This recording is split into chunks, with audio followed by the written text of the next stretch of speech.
que antes da minha intervenção propriamente dita, se era possível apresentar um vídeo que eu considero de um projeto inovador, até para que todos tenham um conhecimento do que se está planejando e projetando aqui no estado do Ceará, nessa área, sobretudo, da capacitação. Pergunto se é possível. Ok. Deputado, eu peço que a técnica providencie, apague as luzes e que a gente se afaste um pouco para que a gente possa...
Câmara dos Deputados, no PPA, que é o Plano Plurianual, um centro que a gente chama de Educação Tecnológica à Distância, onde nesse centro reúne todas as mídias de comunicação, televisão, rádio, videoconferência, internet e gráfica.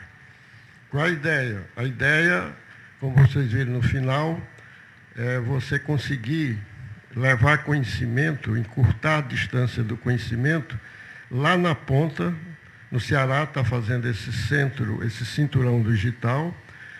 Imagino, senhores, como isso vai ser uma revolução. Você daqui das universidades vão gerar conhecimentos que possa levar ao interior mais distante, né? Quem vão ser os beneficiados, principalmente, desse projeto? Começar pelas professoras, que hoje estão precisando melhorar o nível dos seus conhecimentos.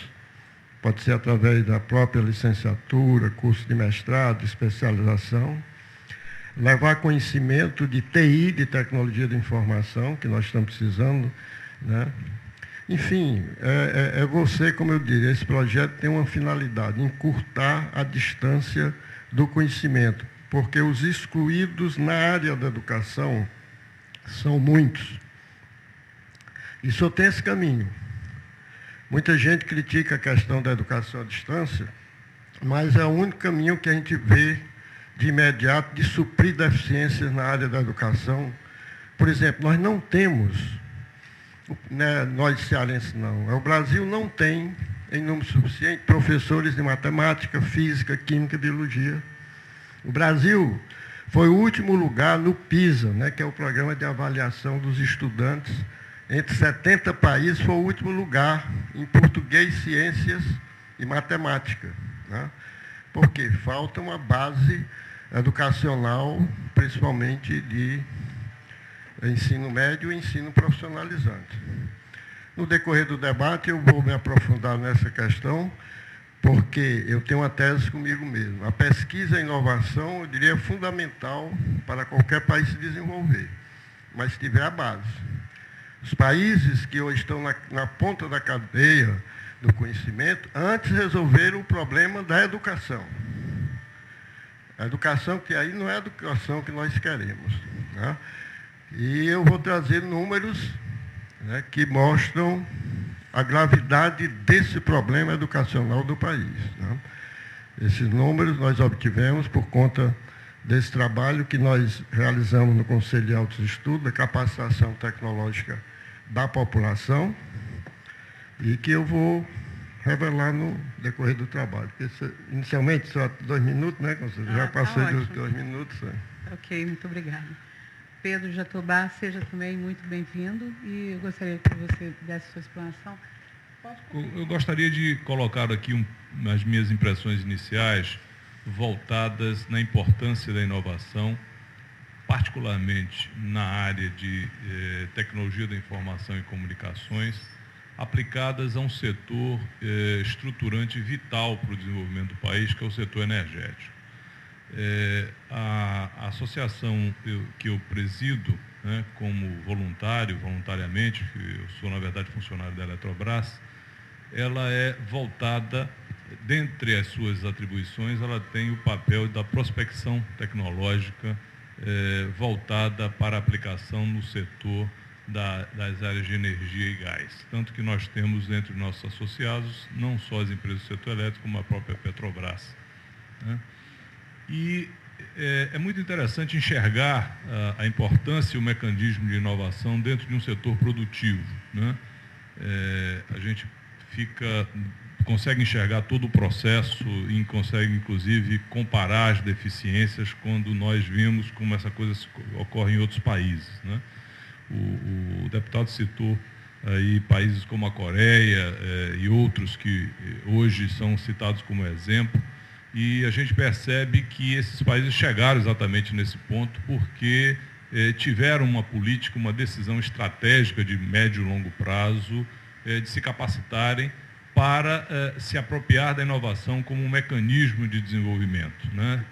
Antevendo as mudanças estruturais da economia mundial, caminhando para o que se chama hoje de sociedade do conhecimento, né? Incorporado numa economia cada vez mais interligada, né? Intercambiável, em que os mercados se projetam de maneira quase que globais, né? Essa inovação, ela efetivamente, ela tem que se dar em cima de um tripé em que exista a educação como base, é preciso que as pessoas estejam capacitadas para isso, é preciso que haja uma política pública que incentive a inovação, e aí o setor de energia, particularmente o setor de energia elétrica, ele tem um certo privilégio, porque existe uma política pública de incentivo à inovação no momento em que existem recursos assegurados para pesquisa e desenvolvimento, né? E esses recursos efetivamente são usados e não são poucos. Por isso que eu estava comentando, eu assisti um painel aqui um pouco antes, em que, obviamente, quem falava eram mais os institutos de pesquisa, e um do tema recorrente era a falta de recursos para a pesquisa do Brasil. Se a gente olha globalmente, realmente o investimento em pesquisa do Brasil é pequeno em relação aos volumes dos países desenvolvidos, embora percentualmente não seja tão pequeno assim. Mas ele não é muito bem distribuído. Existem setores em que o recurso é abundante. O setor de energia é um dos setores em que, efetivamente, não falta recurso para a inovação. E, para a gente que está num setor desse, a visão é o contrário. Falta projeto, falta ideia, falta articulação, faltam pessoas capacitadas para inovar. Né? E isso faz a gente ver que, muitas vezes, esse discurso recorrente que falta dinheiro, no fim, termina sendo um mantra até conveniente, porque não é só o dinheiro que resolve as questões. Existem outros problemas estruturais que precisam ser atacados. E, por último, é preciso ter um ambiente cooperativo, cultural, que estimule a cooperação, né? Que estimule o movimento da inovação.